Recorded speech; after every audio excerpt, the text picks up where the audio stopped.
मान्छौँ तिमी यति राम्री छौ किन नमान्ने। तर शास्त्रले राम्राको विश्वास नगर्नु, नारीको विश्वास नगर्नु भन्छ नि त। म त पराय नारी हुँ, तिमीले मलाई चिनेको जानेको पनि छैन, मेरो कसरी विश्वास गर्छौ। तिम्रो सुन्दरता नै तिम्रो विश्वास हो, यति राम्रीले पनि काहीँ धोका दिन्छन् र भन्छन्। यो दानव वृत्ति हो। तर मानवले चाहिँ के भन्छ, beauty see but not to touch. सुन्दरता हेर्नका लागि हो, छुनका लागि होइन। छोयो कि गयो। महामती प्राणनाथजीले भन्नुभएको छ, नख अङ्गुरी लेजाए तोर, न मात्रै समाउन पाए भने औँलै चुडाएर लिएर जाने। त्यस्तो मायाको प्रभाव। ठिकै छ, मैले भनेको मान्छौ भने कानमा गएर मोहिनीहरू भगवान्ले भन्नुभयो, धेरै दिन यो समुद्रमा बसेको हुँदा माथि माथि पानी जमेछ, अमृत चाहिँ बाक्लो भएर तल बसेको छ। यो माथिको पानी चाहिँ देवताहरूलाई खुवाइदिन्छु, बाक्लो तिमीहरूलाई खुवाउँछौ। हुँदैन। एकछिन प्रतिज्ञा गरे, हुन्छ हुन्छ तिमीले जे भन्यो भने हामी मान्छौँ। जो बस त्यसो भयो भने सबै घोप्टेलाई खुवाइदिनु भयो। गाग्रै घोप्टियो, अमृत सबै सकियो। यसरी अमृत सबै सकिसकेपछि एउटा राक्षसले विचार गरेछ, गाग्रो त घोप्टिसक्यो, अब यो अमृतै घोप्टिसक्यो भने हामीले के पाउँला। बरु गएर विचार गर्नु पर्यो मैले भनेर सूर्य र चन्द्रका बिचमा बसेर अमृत बाँड्दै आउँदा भगवान्ले देवताको जस्तो रूप धारण गरेछ, हातमा हालिदिनु भयो, कप खाइहालेछ। अघि त खुकुलो त्यो बस्ने ठाउँ अहिले किन टाइट भयो भनेर यसो चन्द्र सूर्यले हेरेको त राक्षसको बसिराखेको छ दानव। प्रभु यो त दानव रहेछ। भगवान्ले अमृत बाँडिसके सुदर्शन चक्रद्वारा त्यसको शिर काटिदिनु भएको थियो। तर अमृत पान गरेको कारणले गर्दा उसको शरीर चाहिँ केतु भयो, शिर चाहिँ राहु भयो। राहु र केतु भएर सूर्य र चन्द्र दुईटैलाई भने हाम्रो पोल लगायौ, यो पोल लगाएको कारण तिमीहरूलाई पनि हामी सताइरहन्छौँ भनेर राहुले चन्द्रलाई यातना दिन्छ भने केतुले सूर्यलाई यातना दिन्छ। चन्द्र ग्रहण र सूर्य ग्रहण यिनी कष्टदायी भए। समुद्र मन्थनको पवित्र चरित्रलाई श्रवण गरेपछि दानवहरूले अमृत पान गर्न पाएनन्, देवताहरूले पाए। देवताहरूले अमृत पान गरेपछि उनीहरू शक्तिशाली भए अनि देवासुर सङ्ग्राम भयो। देवताहरूको असुर, त्यसमा देवताहरूको जित, दानवहरूको हार।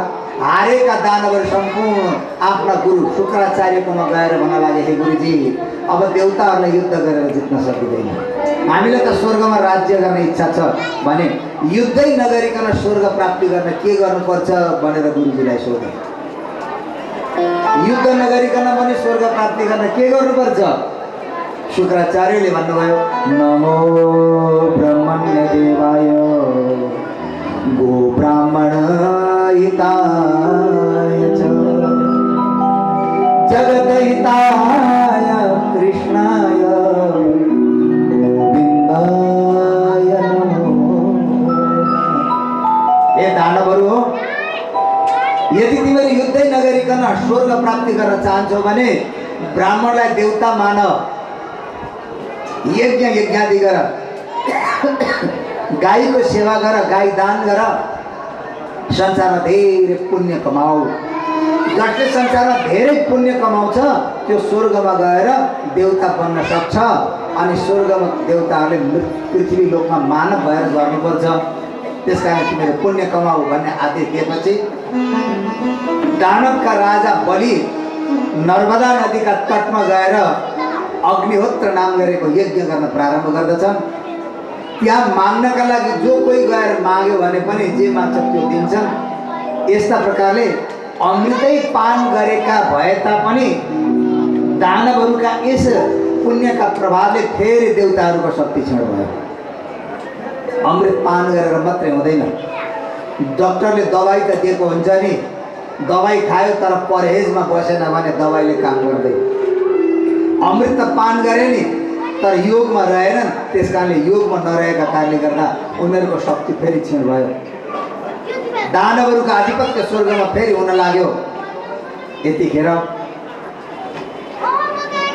माता अदिति देवताकी आमाले गएर कश्यपसँग भन्नुभयो, हजुर जस्तो वीर पति भएर पनि मेरा पुत्रले चाहिँ दुःख पाइरहने सधैँ एउटा यस्तो खालको वीर पुत्र प्रदान गर्नुहोस् जसले हारेका मेरा पुत्रहरूको स्वर्गलाई फर्काएर ल्याउन सकोस्। ओहो, वीर पुत्र प्राप्ति त भगवानको कृपाले मात्र हुन्छ। भगवानको भक्ति गर, पयो नाम गरेको व्रत गर भनी व्रतको आदेश दिनुभयो। श्रीमद् भागवतमा दुईटा व्रतको विधान छ। सन्तान नहुनेले विधिवत यी व्रतको उपासना गर्यो, व्रत पालना गर्यो भने त्यसका घरमा अवश्य सन्तान हुन्छ। एउटा पयो व्रत, अर्को पौमुसव नाम गरेको व्रत। यिनले 45 दिनको अनुष्ठान व्रत पुरा गरेपछि भगवानले दर्शन दिनुभयो। भगवानले भन्नुभयो, हजुर जस्तै मलाई एउटा वीर पुत्र प्रदान गर्नुहोस्।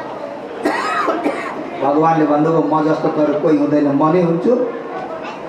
मै तिम्रा घरमा पुत्र रूपले प्रकट हुँला भन्ने आशीर्वाद दिएर भाद्र शुक्ल द्वादशीका दिन वैकुण्ठाधिपति भगवान विष्णुले अदितिको गर्भबाट वामन रूप भगवानको रूपमा जन्म लिनुभयो। वामन रूप भगवानको वामन भएर जन्म लिइसकेपछि जातकर्म संस्कार गरियो, नामकरण संस्कार गरियो अनि एक जो पवित्र संस्कार गर्न प्रारम्भ गरियो। बमयति अहंकार विषमा,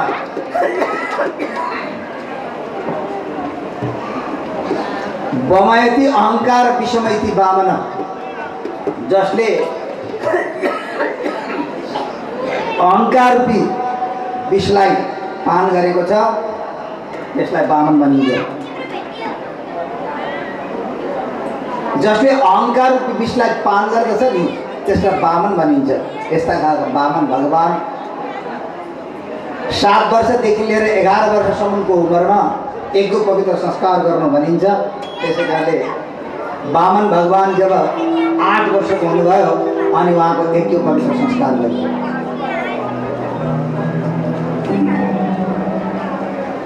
एकको पवित्र संस्कारमा सबैलाई आमन्त्रण गरेको थियो 20 दिनका लागि। हाम्रो पनि यहाँ 6ठा दिनका दिन यहाँ घरका एकजना बटुको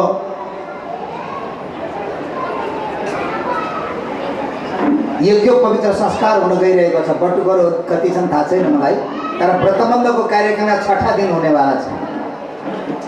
त्यतिखेर हजुरहरू 20 दिनका लागि उपस्थित हुनुहुनेछ। तर त्यो यज्ञ पवित्र संस्कारको कार्य बिहानै हुनेछ। कथामा विघ्न नहुने गरी 10 बजी भिक्षादानको कार्यक्रम राखेको हुँदा हजुरहरू त्यसै गरी उपस्थित हुनुहुनेछ भन्ने आजैदेखि सूचना प्रसारण गर्नुहोस्।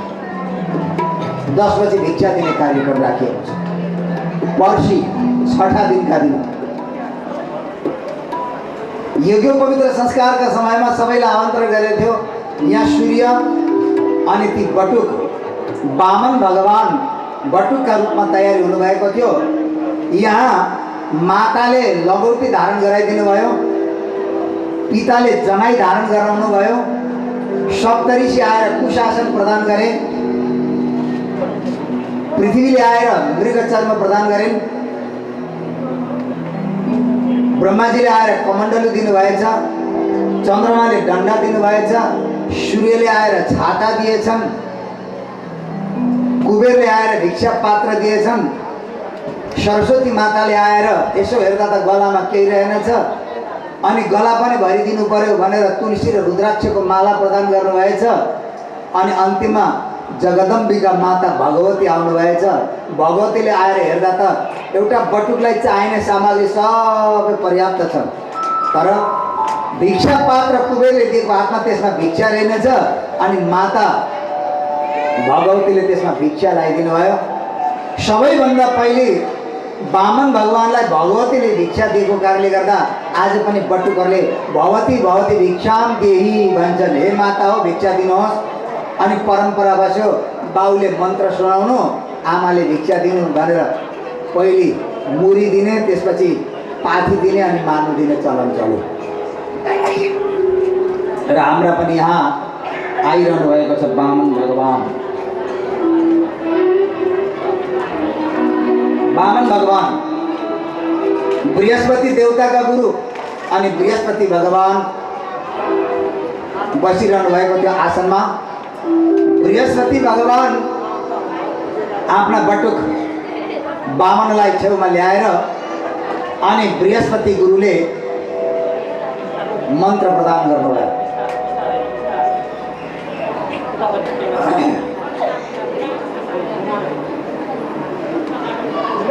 यहाँ माथि आऊ।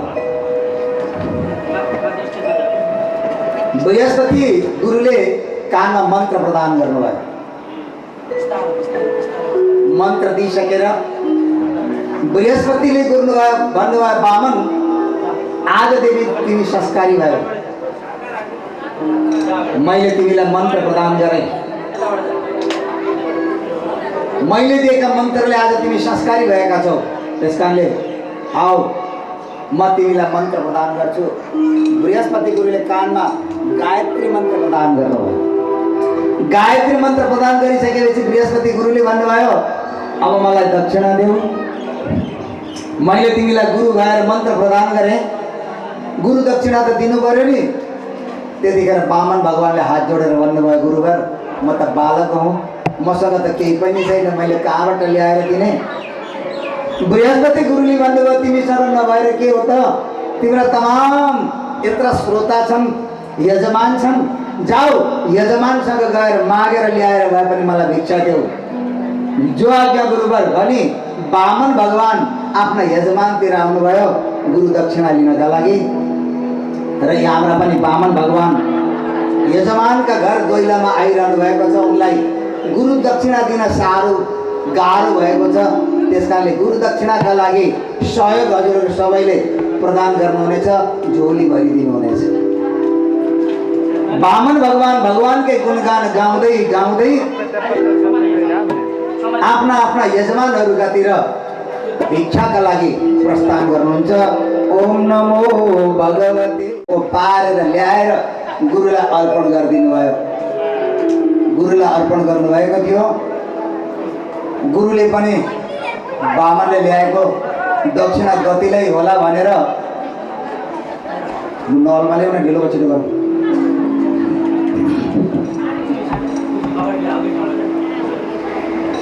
बृहस्पति गुरुले पनि वामनले जजमान गतिले गतिले थिए मजाले बाँकेर ल्यायो होला भनेर यसो पोको खोलेर हेर्नु भएछ।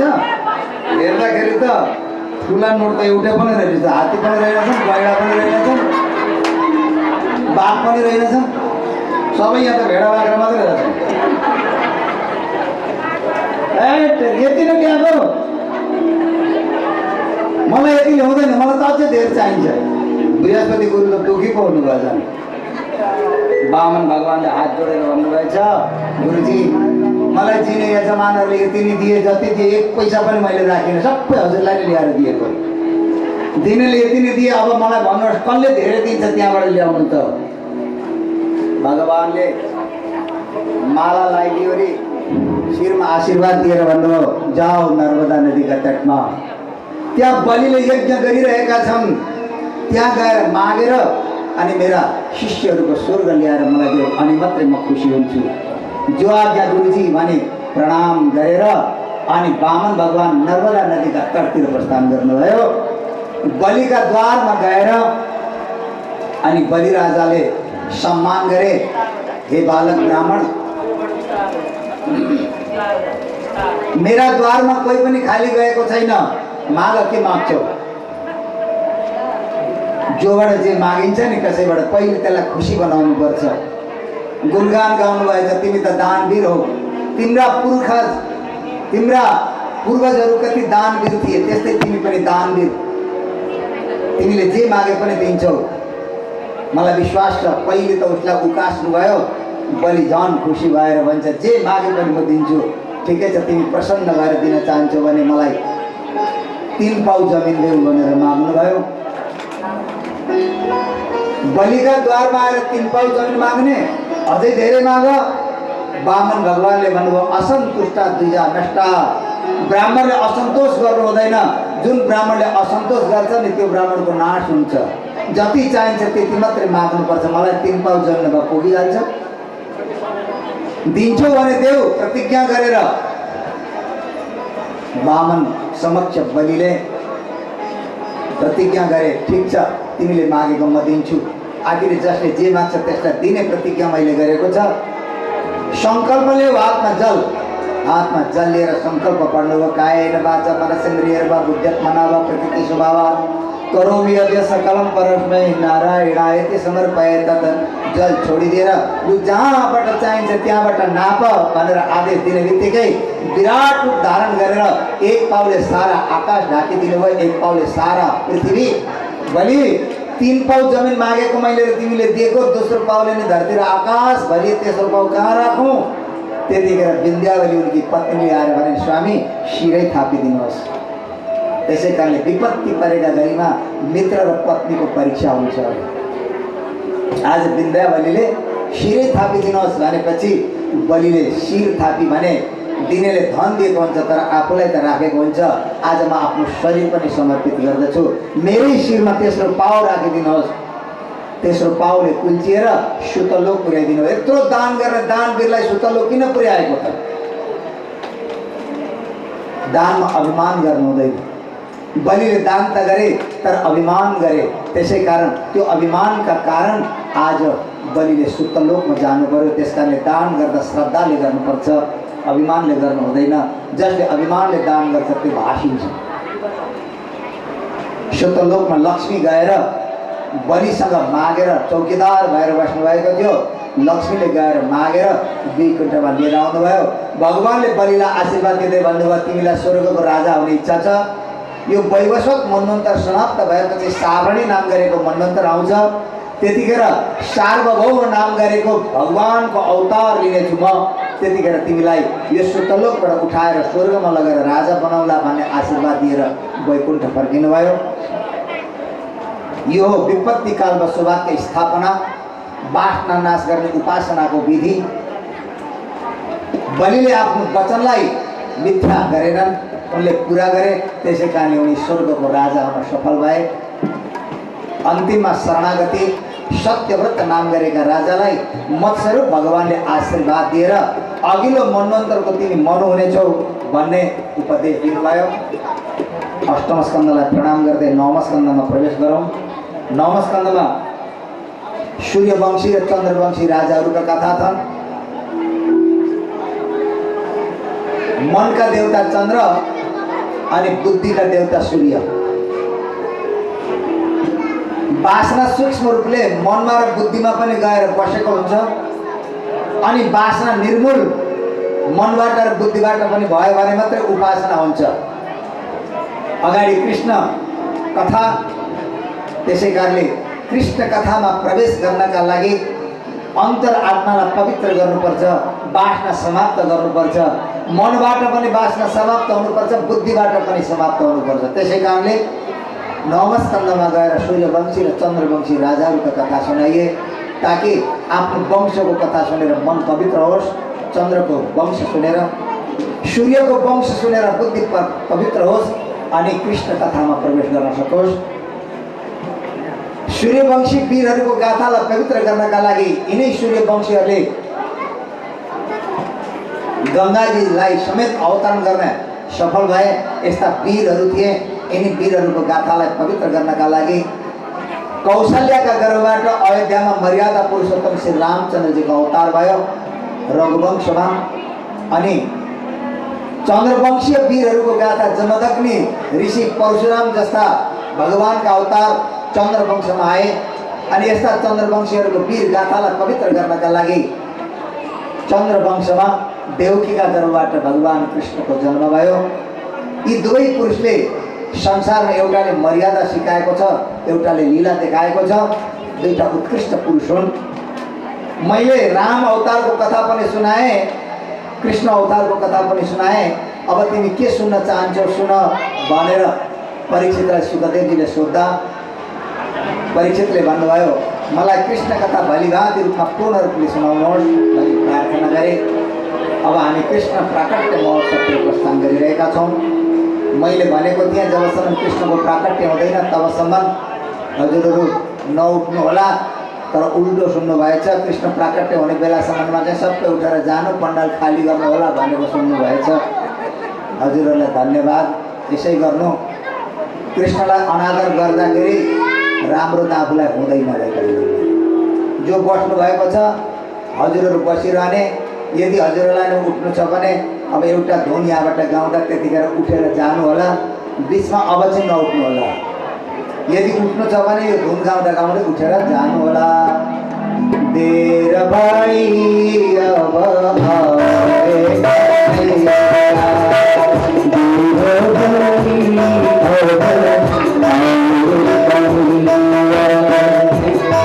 यदि कसैलाई जाने इच्छाको हतार छ भने यही धुन गाउँदा गाउँदै जानु सक्नुहुने छ। यो धुन गाइसकेपछि कृष्ण प्राकट्यको प्रसङ्ग प्रारम्भ हुन्छ, त्यतिखेर हजुर पहिलो पौडी होला। तेरा भाइ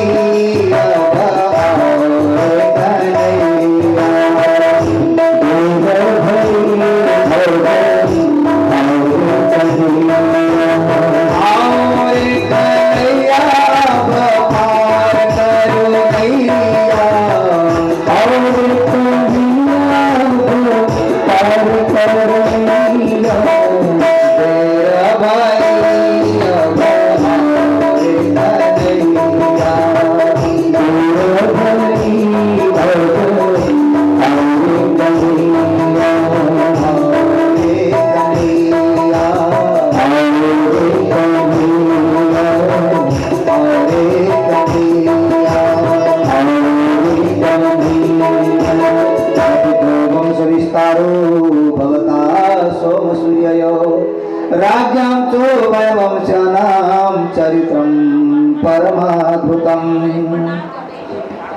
10वां स्कन्धको प्रारम्भमा परीक्षितले प्रश्न गर्नुभयो, कथितो वंश विस्तारो भवता सोम सूर्य।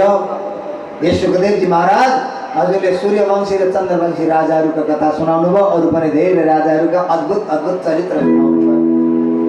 अब मलाई कृष्ण कथा सुन्ने इच्छा छ। कृष्ण कथा सुन्ने इच्छा किन छ भन्दा निवृत्त तर्षैरुपगीयमान भवौ सदा छोत्र मनोभिरामा कौत्तम श्लोक गुणानुवाद पुमान् विरेजे बिना पशुना। कृष्ण कथा कस्तो कथा हो भन्दा निवृत्त तर्षैरुपगीयमान, जो निवृत्त मार्गमा लागेका छन् सन्त महात्मा, निर्मत्सर सज्जन पुरुष, त्यस्ताहरूका लागि अन्तर हृदयमा आनन्द प्रदान गर्ने गाउने कथा रे कृष्ण कथा, जसलाई गायन गरेर अन्तर हृदयमा आनन्दको अनुभूति गर्दछन् निवृत्त मार्गमा लागेकाहरू। तर जो प्रवृत्त मार्गमा लागेर भवरोगबाट पीडित भएका छन् त्यस्ता भवरोगीहरूलाई भवरोग निवारण गर्ने कथा हो कृष्ण कथा। भवरोगको भव औषधि मामती प्राणजीले पनि तारतम बाणीमा भन्नुभएको छ, माया नो जहर चढा हुए जाको तारतमनो रस पिलाइए सो उतरिए ताको। जसलाई मायाको जहर चढेको छ नि त्यसलाई तारतम रूपी रस पान गरायो भने, अमृत पान गरायो भने त्यो जहर उत्रेर जान्छ। तारतममा कृष्ण छ, तारतममा कृष्ण छ, त्यसकारणले कृष्ण नाम रूपी रस जसले पान गर्दछ त्यसका सम्पूर्ण भवरोगहरू निवारण भएर जान्छन् र जहर उत्रिएर जान्छ। यसको पवित्र उत्तम श्लोक, पवित्र कथा कृति, भगवानको पुण्य कृति लीलालाई भला कसले सुन्न नचाहला अरे। कृष्ण कथा सुन्न त रोगी पनि उत्सुक हुन्छ, योगी पनि उत्सुक हुन्छ, भोगी पनि उत्सुक हुन्छ। सबै कृष्ण कथा श्रवण गर्नका लागि लालायित हुन्छ। बालकलाई पनि कृष्ण कथा मन पर्छ, जवानलाई पनि कृष्ण कथा मन पर्छ, वृद्धलाई पनि कृष्ण कथा मन पर्छ। सुखदेव जस्ता योगी पनि कृष्ण कथामा आकर्षित हुन्छन् भने यो कृष्ण कथा बडा उत्कृष्ट कथा छ। त्यसकारणले यो कथा मलाई सुनाउनुहोस्। यदि कृष्ण कथा सुन्न नचाहने छन् कोही भने 2 जना मात्रै छन् रे संसारमा, तिनीहरूलाई चाहिँ कदाच कृष्ण कथा मन नपर्ला। को हो त तिनी? सुखदेवजी भन्नुहुन्छ, पुमान विरेजे बिना पशुनाथ, या तो पशुघात गर्ने या त आत्मघात गर्ने, या त आत्महत्या गर्ने या त पशु हत्या गर्ने। कदाच यी दुईटालाई मात्रै कृष्ण कथा सुन्न इच्छा नहोला, अन्यथा सबैलाई कृष्ण कथा सुन्ने इच्छा हुन्छ। त्यसकारणले कृष्ण कथा सुनाउनुहोस्। सुखदेवजीले विचार गर्नुभयो, परीक्षितलाई मोक्ष दिलाउनु छ। 7वां दिनमा नै यसको मोक्ष हुनुपर्ने छ। अब कृष्ण कथा नसुनिकन परीक्षितको मोक्ष हुनेवाला छैन। त्यसै कारण सुखदेवजीले परीक्षितलाई सावधान गराउँदै भन्नुभयो, परीक्षित मैले 9 स्कन्धसम्मको कथा त तिम्रो अन्तर हृदयलाई पवित्र गर्नका लागि सुनाएको हुँ। अझै पनि तिम्रो अन्तर हृदय पवित्र भएको छैन भने कृष्ण कथा सुन्न सक्दैन। कृष्ण कथा सुन्नका लागि हृदय पवित्र गर्नुपर्छ। तसर्थ अहिलेसम्म तिमीले सुनेको कथा सम्पूर्णलाई बिर्सिदेऊ, सम्पूर्ण लुकाइदेऊ र हृदयलाई खाली गर, हृदयलाई पवित्र गराऊ। परीक्षित अतालिए, यत्रो कथालाई कसरी बिर्सने? कथालाई बिर्सिएनौ तिमीले भने तिमीलाई व्यथा बढ्नेछ। यदि अंतर आत्मामा आनन्द लिन चाहन्छौ भने हृदयलाई पवित्र गराऊ, हृदयलाई खाली गराऊ। जहाँ कृष्ण बस्छ त्यहाँ अरू केही पनि बस्दैन, जहाँ अरू बसेको हुन्छ त्यहाँ कृष्ण बस्दैन। त्यसकारणले अरूलाई तिमीले निकाल्नै पर्छ। परीक्षितले प्रयास गरेर अन्तर आत्मामा 9 स्कन्धसम्मको कथालाई निकालिदिए। 9 स्कन्धसम्मको कथा सुखदेवजीले आफै गर्नुभयो। 10वां स्कन्ध प्रारम्भ भएपछि अहो कृष्ण कथा मैले कसरी गर्ने? कृष्ण कथा त मेरी आराधिका देवी माता राधाजीको प्रियतमको कथा हो। कदाच त्रुटि भयो भने मेरी माताको मन दुख्छ, बरु मातालाई नै बोलाउनु पर्यो भने आफ्ना अन्तर हृदयमा मातालाई आह्वान गर्नुभयो, हे माते ट्याप रिकर्ड म हुन्छु, क्यासेट हजुर भइदिनुहोस्, मेरो भित्र बसेर कृष्ण कथा गरिदिनुहोस्, ताकि हजुरका प्रियतमको कथा हजुर बाहेक अरू कसले जान्न सक्छ। हजुरले नि भलिभाँति कृष्ण कथा सुनाएर परीक्षितलाई आत्मबोध गराउनुहोस्, यसको आत्माको उद्धार गराउनुहोस्। महारानी राधालाई आह्वान गर्नुभयो। सुखदेवजी महारानी राधाका अनुयायी, राधाका भक्त। महारानी राधा पनि प्रसन्न हुनुभयो। अहो मेरा प्रियतमको गुणगान गाउन म मौका पाउँछु भने त्यसका लागि किन त्यो मौका छोड्ने? ल म अवश्य आएँ भनी महारानी राधा प्रसन्नतावश आफ्ना प्रियतमको गुण गाउनका लागि सुखदेवजीका अन्तर हृदयमा आएर विराजमान हुनुभयो। अनि परीक्षितलाई भन्नुभयो, परीक्षित अब कृष्ण कथा म गरिरहेको छुइनँ। 9वां स्कन्धसम्मको कथा त मैले गरेँ, अब यो कृष्ण कथा 10वां स्कन्धको कथा हो, यो म गरिरहेको छुइनँ। मेरा अन्तर हृदयमा कुनै दैविक शक्ति आएर बसेर त्यो शक्तिले कथा गरिरहेको छ। त्यसकारणले तिमीले बिचमा कुनै कुतर्क नगर्नु। यदि कुतर्क गर्यो भने त्यो दैविकतालाई आघात पर्छ र त्यो निक्लेर जान्छ, अनि यो कथाको रसबाट तिमी पनि वञ्चित हुन्छौ, म पनि वञ्चित हुन्छु।